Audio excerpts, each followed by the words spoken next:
Hey, all, Scott Horton here. It's always safe to say that one should keep at least some of your savings in precious metals as a hedge against inflation. And if this economy ever does heat back up and the banks start expanding credit, rising prices could make metals a very profitable bet. Since 1977, Robertson Roberts Brokerage Inc. has been helping people buy and sell gold, silver, platinum, and palladium, and they do it well. They're fast, reliable, and trusted for more than 35 years. And they take Bitcoin. Call Robertson Roberts at 1-800-874-9760 or stop by rrbi.co. All right, you guys, welcome back. I'm Scott Horton. It's my show, The Scott Horton Show. LibertyRadioNetwork.com. ScottHorton.org. All right. First up today, it's our friend Marcy Wheeler from EmptyWheel.net. That's her great blog, EmptyWheel.net. How you doing, Marcy? Welcome back. Hey, how are you? I'm doing real good. Very happy to talk with you again. And very happy to learn all kinds of stuff when I read you, as always. Apple, FBI, what are they fighting about? Oh, whether the FBI can force Apple to rewrite its software, rewrite its operating system. Well, but the other side of the story is that, it's really just a warrant to search the guy's phone. And why won't they help, Marcy? Oh, golly, why won't they help? One thing that, we should start with is that the FBI already knows who committed this attack and already knows that Farook and his wife were not directed by anyone overseas. So, that often gets forgotten in this debate. There is zero question about who committed the attack. So it's not clear. San Bernardino we're talking about here. Right. So it's not clear why it is that the FBI is making this their big issue. But, the FBI, besides the fact that it's terrorism, terror, and therefore people start acting like idiots, and therefore a request that might get more critical thinking, as the request they made in October, which was just for a drug case. Turns out right after they made the request, the guy pled guilty. So it's clear they didn't need the evidence in his phone to get him to plead guilty. But, people are going to rush to expand authorities as soon as you utter the word terrorism in a way that they're not going to do when you say drug war. Mm. And that's a big part of what's going on. The FBI, this is a phone that is encrypted, and the FBI says, we don't want you to unlock his phone. What we want you to do is disable two security features. One is, which prevents you from trying to brute force a password attempt more than 10 times. And the other one is a delaying function that Apple put in there. And they say, well, just, shut these down. We'll even let you keep the phone and we'll just send you the brute force attempts. And so that won't make anyone else less safe. And the reason it will make people less safe is, as I had originally said, this is not about, Jim Comey just testified on February 9th, and he said one of the reasons that the FBI wants backdoors is so they can solve car accidents. That is so far from scary terrorism case that it's even obscene that we're discussing making all of us less safe in the interest of solving car accidents. But we also learned today that since basically September of last year, FBI has asked for this All Writs Act, which is basically, here's a warrant, but we can't serve it by ourselves, so make the company help us. It's a 1789 law. It probably is invalidated by CalEA in the case of Apple, which is where part of this discussion will go, and we can return to that. But so there are 17 devices across 15 requests that the FBI has asked to open. So it's not just Farook's phone, it's not just the meth dealer in October's phone, it's more people's phone, and it's going to be an order of magnitude more as soon as Apple has to start rewriting its operating system. Mm-hmm. And so, in other words, this really is not about San Bernardino at all. This is a war by the FBI against basically, the courts, I guess, to get this permission to expand, to set the precedent, to expand their authority in a way that I guess so far they've been unable to get Congress to grant them. Well, here's the ridiculous thing is, on October 9th, or thereabouts, Jim Comey went before Congress and he said, no, the administration is not asking for legislation at this time. That very same day is when FBI asked for the All Writs Act in Brooklyn. And it just so happened that they pulled a magistrate judge who cares about the Constitution. His name's James Orenstein. He should be everyone's hero. And Orenstein was like, wait a second. When Congress passed CALEA, which is the law that requires telephone companies to make it possible to wiretap ongoing conversations. When Congress passed CALEA, they specifically thought about whether it was going to include telephone manufacturers and did not. Apple is a telephone manufacturer. And they specifically weighed whether or not they were going to make encryption permissible. They did. So in other words, under the terms of CALEA, Congress has already ruled and said what Apple is doing is perfectly legal. And what the FBI did last October was sit there before Congress and with a straight face said, we don't want any more legislation. And then in what they thought would be a secret request, the judge on his own accord said, oh, hey, let's make this public. But what they thought was going to be a secret request said, yeah, sure, we just told Congress today that we're not looking for legislation, but here, can you make Apple do something that the law doesn't require them to do anyway, in secret? And that judge, Orenstein, made it public, and that's when we first got to know about this. The FBI in the San Bernardino case chose to make it public because, they're trying to, again, scream terror, terror, terror, so that we all stop thinking. But the debate should be twofold. One is this even legal given CALEA? Is the request even legal? And I'm not a lawyer, but Apple has hired Ted Olson, and I suspect he's going to make a pretty compelling argument that it's not. But the other thing is, why, if Congress has already legislated on this issue, why is the FBI sneaking around and trying to basically pass new law in secret in a bunch of magistrates' courts around the country? And that is really an abuse of power. And that's how people, it's bad enough that they want backdoors into iPhones so that they can solve car accidents. But it's also that they're trying to bypass the government as it has been set up. And that should offend everybody. Whether or not you think Apple should have to unlock this phone, how FBI is going about doing it should concern people. Right. All right. Now, so help me out with a couple of metaphors and analogies and things like this because, for the people who their brains did shut off when they heard the word terrorism, after all, deadly attack, mass murder attack here. We want to know everything we can. The FBI is asking Apple to please give us more information, right? And I saw Cade Crockford from the ACLU say this is like forcing a locksmith to forge a new kind of skeleton key or something. I'm not asking him to help us break into this house in order to serve a search warrant on the house, but this is like a warrant on the locksmith, basically conscripting him into the service of the police in a way that we traditionally just have not allowed that in this country. Does that sound about like a fair comparison to you? Well, FBI they're not stupid. I'll credit them with that. I mean, they're trying to, and Jim Comey is one of the world's best, it sort of scares me, Scott, that he is better at PR than J. Edgar Hoover was because, he's such a nice guy and once ran up hospital steps. Right. This is not, first of all, many technical experts have said that a quote unquote locksmith would be able to break in this phone. So Apple wouldn't have to be involved. That is how law enforcement got into Apple phones generally in the past. Good forensic guys, and here's the other thing about this San Bernardino request is, the FBI picked up the phone on December 3rd. They, went to the county, because it technically is owned by the county, which was, Farook's employer, and said, hey, by the way, will you change his Apple password?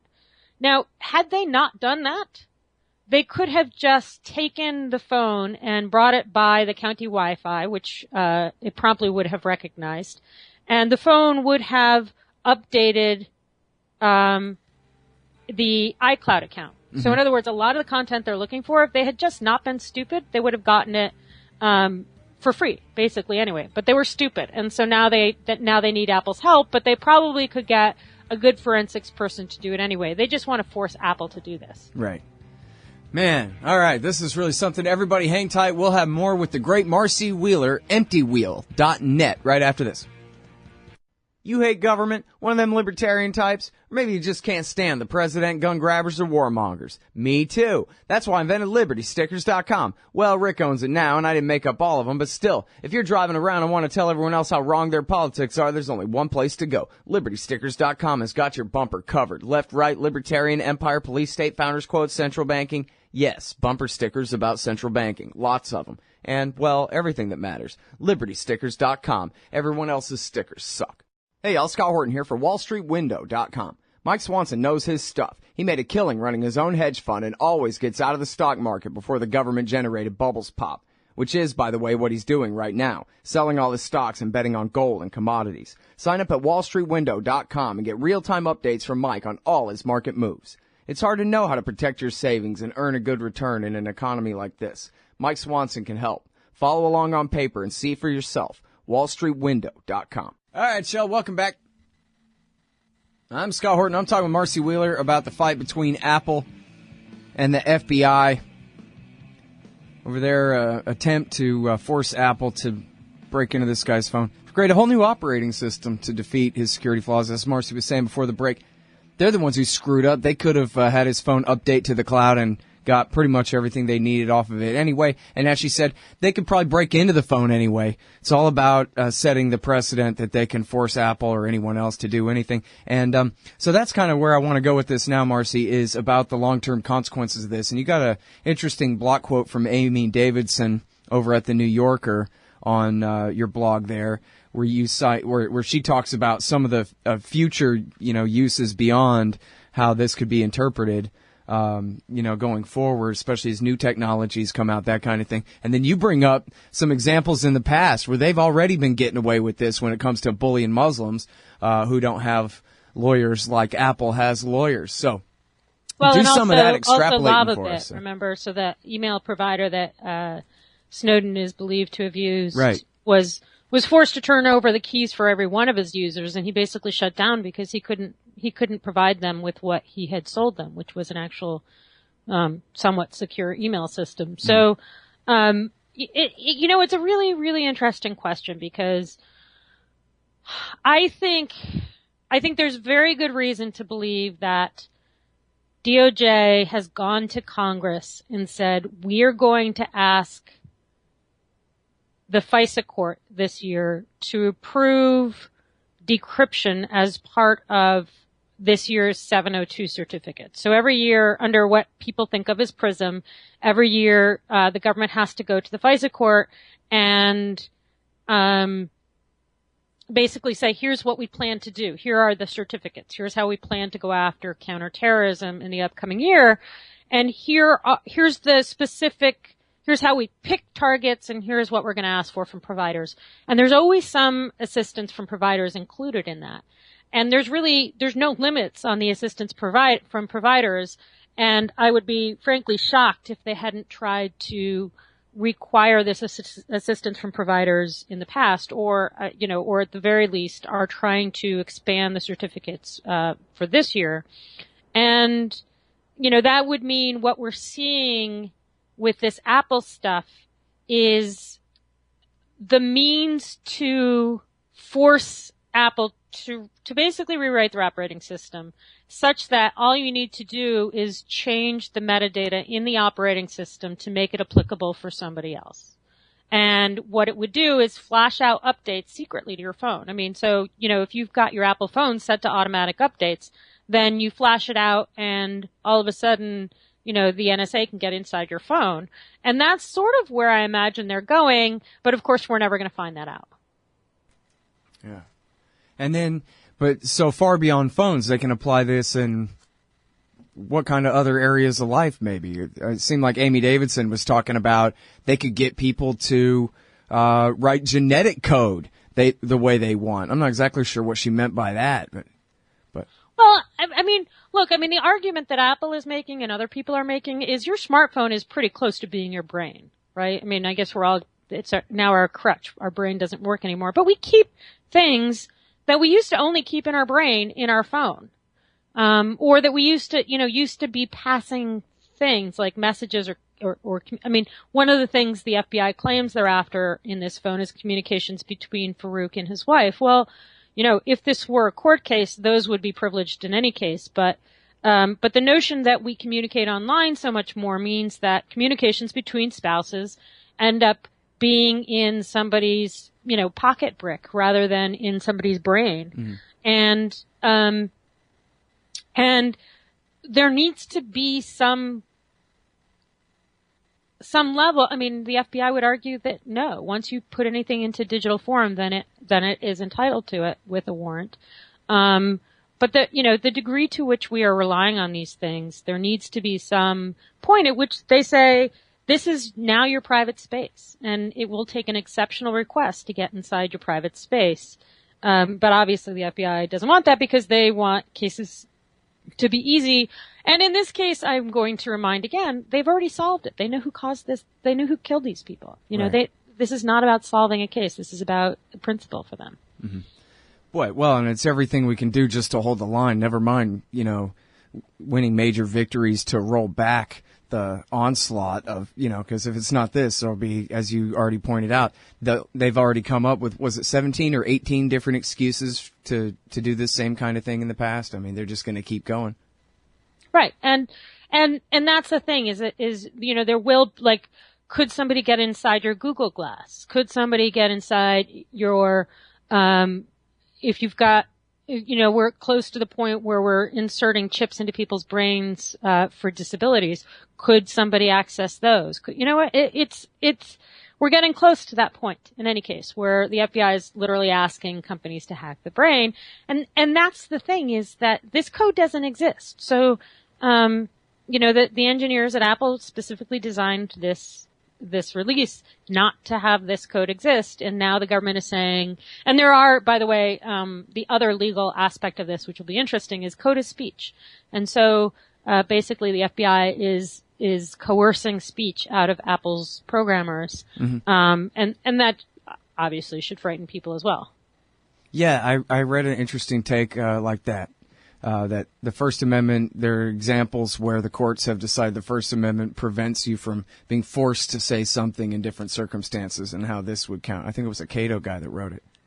Right. Yeah, very interesting there. Okay, so now tell me why torturer, spy, lawbreaker Michael Hayden is taking our side in this? Or do I misunderstand that? No, he has for a while. My guess is somebody's paying him to take our side. Remember, he's a big contractor now, and so he tends to say what his clients want him to say. The first big national security guy who came out in support of encryption was Michael Chertoff, and he's kind of like the Uber national security contractor guy. So I assume somebody is paying him to say this, and I'll take it. Right? Yeah. That's if money is speech, and somebody's paying somebody of Hayden's stature to say it, I'll take it. But I also think that, here's the analogy I keep coming up with, and actually came up, used recently with somebody from the FBI, is, 18 months ago, the biggest threat to America, this is crazy, was that the North Koreans had hacked Sony Pictures, which was a serially insecure company. They kept getting hacked. Their PlayStations, their company, their financial records, everything, hack. So finally, a really major hack comes along. North Korea, allegedly, comes in and steals all their stuff. And all of a sudden, Sony is called a critical infrastructure company, and we have to start engaging in foreign policy to prevent hacks like that from happening. After it became really clear, it was already clear that Sony was completely inept for its own cybersecurity. And then this year, after the Paris attacks, people were like, well, we think terrorists are using Sony PlayStations to communicate with each other. And they're encrypted. In truth, they're not really encrypted. They're kind of gently, slightly locked up. They're just not very easy to collect metadata from. But in the course of a year, people went from saying, "Oh my God, Sony is critical infrastructure. If North Korea can hack Sony, then we're all going to die," to the next year saying, "Oh my God, we have to have no protection on Sony's products. Right. We have to let them be hacked at will." And that should make people think about the need for there being a balance. And it's not a balance between privacy and security. It's a balance between security and security. You know, in other words, if Sony is not permitted to prevent its users from being hacked because the FBI wants to sneak in and see terrorists possibly discussing an attack, then what we've decided is terrorists are a bigger threat than hackers. Even though in the global threat hearing just a couple weeks ago, on the 9th, in fact, they all seem to say that cybersecurity is still the bigger threat. And so, you know, the smartest thing to do from a cybersecurity perspective is let Apple keep its secure phones. You know, the terrorist people, that makes them cranky. But the smartest thing, and if the hackers are the biggest threat, then they should let Apple keep its secure phone and not and find some other way to solve these crimes that already were solved. Right. Yeah. Again, back to that all important point. In this case, no question at all. Now, we can imagine plenty of hypotheticals where they really wish they knew what some people were saying to each other. But like you said, hey, there's a world of possibilities out there, guys. Obey the law and do your job. That's it. The Bill of Rights is the law. All right, y'all, that is the heroic Marcy Wheeler. You see why I have her on all the time to explain these wonderful, terrible things to us. Emptywheel.net. Thanks, Marcy. All right, take care. Hey, y'all, Scott Horton here for Liberty.me, the great libertarian social network. They've got all the social media bells and whistles. Plus, you get your own publishing site, and there are classes, shows, books, and resources of all kinds. And I host 2 shows on Liberty.me. Eye on the Empire with Liberty.me's Chief Liberty Officer Jeffrey Tucker every other Tuesday, and The Future of Freedom with FFF founder and president Jacob Hornberger every Thursday night, both at 8 Eastern. When you sign up, add me as a friend on there. ScottHorton.Liberty.me. Be free. Liberty.me. Hey, I'll check out the audiobook of Lew Rockwell's Fascism versus Capitalism, narrated by me, Scott Horton, at audible.com. It's a great collection of his essays and speeches on the important tradition of liberty. From medieval history to the Ron Paul Revolution, Rockwell blasts our statist enemies, profiles our greatest libertarian heroes, and prescribes the path forward in the battle against Leviathan. Fascism versus Capitalism by Lew Rockwell for audiobook. Find it at Audible, Amazon, iTunes, or just click in the right margin of my website at scotthorton.org. Hey, Scott Horton here to tell you about this great new book by Michael Swanson, The War State. In The War State, Swanson examines how Presidents Truman, Eisenhower, and Kennedy both expanded and fought to limit the rise of the new national security state after World War II. If this nation is ever to live up to its creed of liberty and prosperity for everyone, we are going to have to abolish the empire. Know your enemy. Get The War State by Michael Swanson. It's available at your local bookstore or at Amazon.com in Kindle or in paperback. Just click the book in the right margin at scotthorton.org or thewarstate.com.